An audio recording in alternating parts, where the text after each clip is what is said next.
So I think to sort of summarize it, I would say that there's a very important data around carfilzomib. Clearly, carfilzomib-based therapy is showing increasing promise from the results of the Endeavour trial, from the results, obviously, of the Aspire trial, which in itself was, sort of unprecedented in the degree of progression-free survival that was seen for the three-drug platform.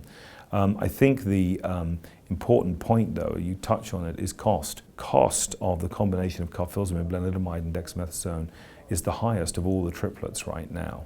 And I think that that is going to be a challenge, particularly outside of the US, and in reality it's ultimately got to be a challenge at some point in the United States as well. The important message, I think, though, is that putting cost to one side, you just want the best combinations you can for your patients, and I think carfilzomib-based therapies are showing increasing promise. I think that they clearly have demonstrated a safety profile that I think is satisfactory, particularly earlier in disease as opposed to later, where the safety profile seems a little more unpredictable and a bit more problematic, frankly, with kidney injury, cardiac, pulmonary, those kinds of things, although uncommon but real. The great news is the quality of responses. So carfilzomib, good news, and lots coming. In terms of clinical trials, that are pertinent to sort of new agents that are not yet approved, recognizing that, for example, carfilzomib is approved, and so, of course, is pomalidomide, and pomalidomide now, of course, has full approval both in the US and in the European Union. I think that we've got real excitement around the antibodies. Those are the trials that we're alluding to that are so, I think, provocative. Outside of those studies, there are a number looking at newer agents like the new oral proteasome inhibitors, not least of which is ixazomib, which has shown great promise in the context of combinations.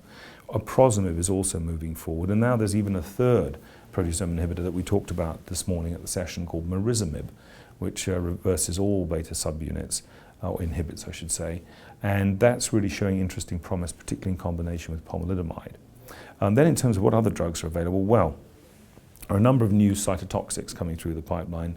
There are a number of new targets that are completely different to what we've used to be dealing with, such as the IMiDs and proteasome inhibitors. So what are those new targets? Well, they include, of course, the HDAC inhibitors that are basically targeting the agrosome and the epigenetics of myeloma. Obviously, there's the excitement around panobinostat, which is growing as people are getting more comfortable using it and recognizing which populations benefit the most, which appear to be those who are refractory to bortezomib and immunomodulators, are heavily pretreated and need a new mechanism of action. There are next-generation HDAC inhibitors that are less toxic and potentially even more potent that are currently under study, and one of them is so-called ricalinostat, or AC1215. There's a variety of different study, different preparation of it, I should say, called AC241. It's a bit more convenient. It's just a simple pill as opposed to an elixir. That drug, in combination now with pomalidomide, is going forward, and I'm very excited about it.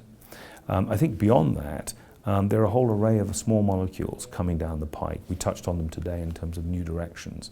Talked about the Achilles heel of myeloma, which is the protein degradation pathways that myeloma is so vulnerable to being disrupted. And there, of course, sit not just the proteasome inhibitors, not just the deacetylase inhibitors, but also a whole new class of drugs.